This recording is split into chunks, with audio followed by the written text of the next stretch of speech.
नीट पेपरफुटी प्रकरणी मनीषा हवालदारला आज सीबीआय कोर्टामध्ये हजर केलं जाणार आहे। सीबीआयनं मनीषा हवालदारच्या पतीची चौकशी केलेली आहे। तब्बल 9 तास हवालदारच्या पतीची सीबीआय कडून चौकशी करण्यात आली। मनीषा हवालदार या पेपरफुटी प्रकरणात असल्याची माहिती त्यांच्या पतीला होती का, याबाबत तिच्या पतीकडे विचारणा करण्यात आली।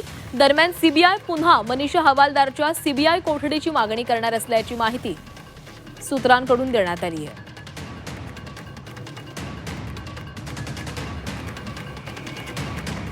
नीट पेपरफुटी प्रकरणी मनीषा हवालदारला आज सीबीआय कोर्टामध्ये हजर केले जाणार आहे। सीबीआयनं मनीषा हवालदारच्या पतीची चौकशी केलेली आहे। तब्बल 9 तास हवालदारच्या पतीची चौकशी करण्यात आली। मनीषा हवालदार ही पेपरफुटी प्रकरणामध्ये असल्याची माहिती तिच्या पतीला होती का, याबाबत तिच्या पतीकडे विचारणा करण्यात आलेली आहे। दरम्यान सीबीआय पुन्हा मनीषा हवालदारच्या सीबीआय कोठडीची मागणी करणार असल्याची माहिती सूत्रांनी दिली आहे।